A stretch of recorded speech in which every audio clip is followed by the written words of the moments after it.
আসসালামু আলাইকুম রহমাতুল্লাহ। আজকে আমার আলোচ্য বিষয় হচ্ছে জান্নাতে যাওয়ার আমল।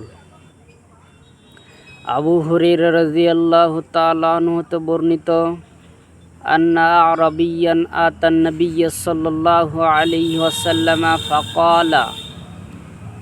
একদা এক দেহাতি ব্যক্তি নবী করিম সাল্লাল্লাহু আলাইহি ওয়াসাল্লামের নিকট এসে জিজ্ঞেস করল, ইয়া রাসূলাল্লাহ, হে আল্লাহর রাসূল, দুল্লানি আলা আমালিন ইজা আমিলতুহু দাখালাল জান্নাহ।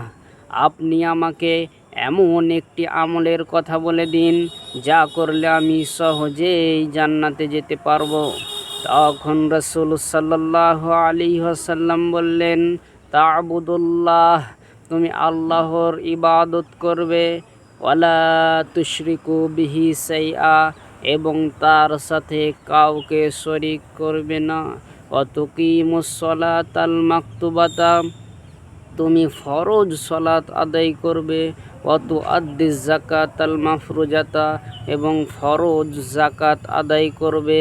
ওয়াতাসুমু রমাজানা, এবং রমজান মাসের সিয়াম পালন করবে।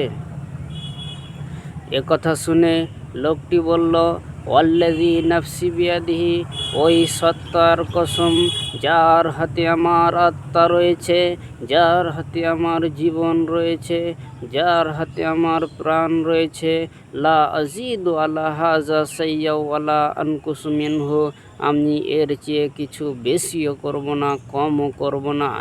একথা বলে যখন লোকটি চলে গেল, তখন নবী করিম সাল্লাল্লাহু আলাইহি ওয়াসাল্লাম বললেন, মান সাররাহু আইয়ানজুরা ইলা রাজুলিন মিন আহলিল জান্নাহ ফালয়ানজুর ইলা হাযা। কেউ যদি কোনো জান্নাতি লোককে দেখে আনন্দিত হতে চায়, তাহলে সে যেন এই লোককে দেখে। আসসালামু আলাইকুম ওয়া রাহমাতুল্লাহ।